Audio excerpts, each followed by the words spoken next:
അഫ്ഗാനിസ്ഥാന്റെ കിഴക്കൻ പ്രവിശ്യയായ നൂറിസ്ഥാനിലുണ്ടായ അതിശക്തമായ മിന്നൽ പ്രളയത്തിൽ 26 പേർ മരിച്ചു. 80 പേർക്ക് പരിക്കേറ്റതായും 100-ലധികം പേരെ കാണാതായതായും അഫ്ഗാൻ ദേശീയ ദുരന്ത നിവാരണ അതോറിറ്റി അറിയിച്ചു. കനത്ത മഴയെ തുടർന്നുണ്ടായ പ്രളയത്തിലാണ് തകർന്നു വീണ വീടുകളുടെയും കെട്ടിടങ്ങളുടെയും അവശിഷ്ടങ്ങൾക്കിടയിൽ രക്ഷാപ്രവർത്തനം യുദ്ധകാലാടിസ്ഥാനത്തിൽ തുടരുന്നത്. തിങ്കളാഴ്ച വൈകുന്നേരമാണ് നൂറിസ്ഥാനിൽ കനത്ത മഴയ്ക്ക് പിന്നാലെ മിന്നൽ പ്രളയമുണ്ടായത്. പ്രളയജലം അതിവേഗത്തിൽ ജനവാസ മേഖലകളിലേക്ക് ഒഴുകിയെത്തിയതോടെ നിരവധി വീടുകളും കെട്ടിടങ്ങളും തകർന്നു. നൂറിസ്ഥാന്റെ പ്രവിശ്യ തലസ്ഥാനമായ പറൂൺ ഉൾപ്പെടെയുള്ള നിരവധി പ്രദേശങ്ങൾ വെള്ളത്തിനടിയിലാണ്. നിരവധി കുടുംബങ്ങൾ വീടുകൾ നഷ്ടപ്പെട്ടതോടെ ദുരിതാശ്വാസ ക്യാമ്പുകളിലേക്ക് മാറ്റിപ്പാർപ്പിക്കപ്പെട്ടിട്ടുണ്ട്. രാജ്യത്തെ 34 പ്രവിശ്യകളിൽ 10 ഇടങ്ങളിൽ കനത്ത മഴ, ഇടിമിന്നൽ, ശക്തമായ കാറ്റ്, പൊടിക്കാറ്റ്, മിന്നൽ പ്രളയം എന്നിവയ്ക്ക് സാധ്യതയുണ്ടെന്നും മുന്നറിയിപ്പുണ്ട്.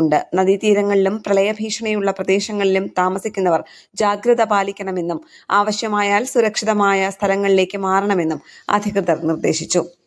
ഇന്റർനാഷണൽ ഡെസ്ക്, കേരള പ്രണാമം.